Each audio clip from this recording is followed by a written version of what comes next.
Hello বন্ধুরা, welcome back to review express. তো বন্ধুরা, আজকে আমরা যে সিনেমার রিভিউ করব তার নাম হলো দ্য কনজিউরিং। এটি এসেছিল 2013 সালে এবং এই সিনেমার ডাইরেক্টর হলেন জেমস ওয়াং। বন্ধুরা, এই সিনেমাটি ঘটনা একটি ফ্যামিলির চারপাশে ঘটে থাকে। এই সিনেমাটি শুরু হয় 1971 সালে, যেখানে দেখানো হয় যে প্যারন ফ্যামিলি রোড আইল্যান্ডের একটি বাড়িতে, এবং এই ফ্যামিলির যে স্বামী স্ত্রী ছিলেন তাদের 5 জন কন্যা সন্তান ছিল। এই 5 জন কন্যা সন্তানের মধ্যে 3 জন যেদিন এই বাড়িতে তারা শিফট হয় সেদিন একে অপরের সঙ্গে হাইড অ্যান্ড ক্ল্যাপ খেলাটি খেলতে শুরু করে। সেই সময় তাদের মধ্যে একজন সেখানে থাকা একটি পুকুরের ধারে একটি খেলনা খুঁজে পায়। পরবর্তীতে আমাদের দেখানো হয় যে সেদিন রাত্রিবেলা তাদের বাড়ির প্রত্যেকটি ঘড়ি 3:07 আটকে যায়। উল্লেখযোগ্য বিষয় যে এই ফ্যামিলির মধ্যে একটি কুকুরও ছিল, যে এই ফ্যামিলি এই বাড়িতে আসার পর থেকে সেই বাড়ির ভিতরে আর ঢুকতে চাচ্ছিল না। সে কেবলমাত্র চিৎকার করে যাচ্ছিল এবং সে যথারীতিভাবে রাতেও সেই বাড়িতে প্রবেশ করে না। যেন তাকে দেখে মনে হচ্ছিল সে কোনো অশনি সংকেতের খবর জানাতে চাইছে যেন সেই পরিবারটিকে। পরে সকাল হলে সেই কুকুরটিকে মৃত অবস্থায় পাওয়া যায়। সেই বাড়ির যে কর্তা ছিলেন সেদিন সকালবেলায় অফিসে যাওয়ার পথে একটি পাখিকে আত্মহত্যা করতে দেখে, যা দেখে সে খুবই ডিস্ট্রেস ফিল করে।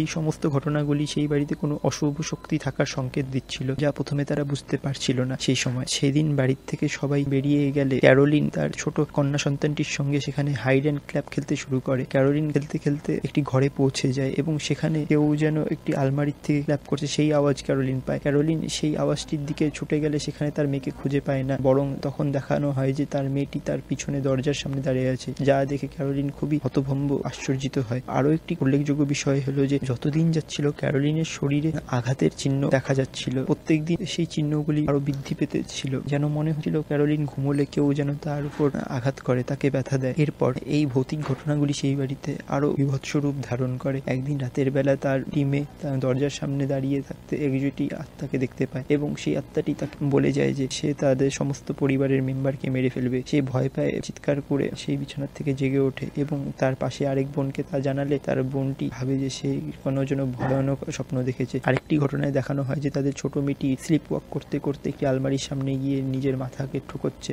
সমস্ত পরিবারের মেম্বাররা নিয়ে আবার ঘরে ঘুম পাড়িয়ে দেয়। এইরকম ঘটনা দিনের পর দিন বাড়তেই থাকে এবং হতেই থাকে। এরপর ক্যারোলিন রাতের দিকে এই ঘটনাগুলির ইনভেস্টিগেশন করতে গিয়ে বেসমেন্টে পৌঁছে যায় এবং সেখানে আরেকটি আত্মাকে সে দেখতে পায়। এই সমস্ত ঘটনাগুলি দেখে তারা এই সিদ্ধান্তে উপনীত হয় যে তাদের ভালো কোনো ডেমোনোলজিস্টের প্রয়োজন আছে এবং সেই অনুযায়ী তারা এড ও লরেনের সঙ্গে যোগাযোগ করেন। এড ও লরেন সেই বাড়িতে গিয়ে পৌঁছে বিভিন্ন জিনিস ইনভেস্টিগেট করে প্রথম অবস্থায় জানায় যে এই বাড়িতে একটি এক্সর্সিজমের প্রয়োজন আছে। পরবর্তীতে তারা আরো ইনভেস্টিগেশন চালালে জানতে পায় যে এই বাড়িতে 1863 সালে একটি দম্পতি থাকতো, তাদের শিশু সন্তানকে নিয়ে। সেই দম্পতির সদস্য মহিলা যে ছিলেন তিনি কালা জাদু করতেন এবং তিনি শয়তানের পুজো করতেন এবং সেই কারণে তিনি তাদের শিশু সন্তানটিকে বলি দিয়ে দিয়েছিলেন। সেই দম্পতি যখন কর্তা এটা দেখতে পান তখন সেই মহিলাটি বাড়ির থেকে বেরিয়ে দৌড়ে গিয়ে বাড়ির সামনে থাকা একটি গাছের মধ্যে আত্মহত্যা করেন এবং তারপর থেকে বাড়িটি অভিশপ্ত হয়ে যায় এবং এরপর থেকে যে সমস্ত পরিবার সেই বাড়িতে থাকতে আসতো তাদের উপর বিভিন্ন ধরনের অত্যাচার হতো এবং কেউ না কেউ মারা যেত। প্রকৃতপক্ষে সেই আত্মা অন্যান্য পরিবারের মহিলাদেরকে প্রসেস করে তাদের শিশু সন্তান অথবা সন্তানকে মারতে বাধ্য করত। এরপর যেহেতু এক্সকর্সিজম করার জন্য চার্চের প্রয়োজন ছিল, চার্চ সহজেই এক্সকর্সিজম পালন করতে দিত না, তাদের প্রয়োজন ছিল কিছু প্রুফের। এই কারণে এড এবং লরেন তাদের আরো সহকারীর সঙ্গে সেই বাড়িতে পৌঁছে সমস্ত বাড়িটিকে ক্যামেরা বন্দি করেন এবং তাদের প্রয়োজনীয় প্রুফ সংগ্রহ করেন। প্রুফটি চার্চ অব্দি পৌঁছালে চার্চ বলে যে এই পরিবারটি ক্যাথলিক ধর্মভুক্ত নয়, তাই ভ্যাটিকানের অনুমতির প্রয়োজন আছে। সেই অবস্থায় সেই সময় এড এবং লরেনের বাড়িতে থাকা মেয়ের উপরও সেই অশুভ শক্তিটি অ্যানাবেল ডলের মাধ্যমে আক্রমণ চালায়, কিন্তু এড এবং লরেন সঠিক সময় পৌঁছে তাদের বাচ্চাকে বাঁচিয়ে ফেলে। এবং বলা বাহুল্য যে সেই সময় প্যারন ফ্যামিলিও সেই বাড়িটি ছেড়ে হোটেলে থাকার সিদ্ধান্ত নেয়, কিন্তু ততক্ষণে প্যারন ফ্যামিলির ক্যারোলিন প্যারন যে ছিলেন, যার উপর প্রত্যেকদিন এই আঁচড়ের বা ব্যথা পাওয়ার চিহ্ন পাওয়া যেত, তিনি সম্পূর্ণরূপে শিশু অশুভ শক্তি দ্বারা প্রসেস হয়ে গিয়েছিলেন। তাই হোটেলে পৌঁছাবার পর সেই ক্যারোলিন প্যারন তার কন্যা সন্তানকে নিয়ে সেই বাড়ির উদ্দেশ্যে রওনা হয় পসেসড কন্ডিশনে এবং বাড়িতে পৌঁছে বেসমেন্টে তার 2 মেয়েকে মারার চেষ্টা করেন, কিন্তু সেই সময় এড এবং তার সহকারী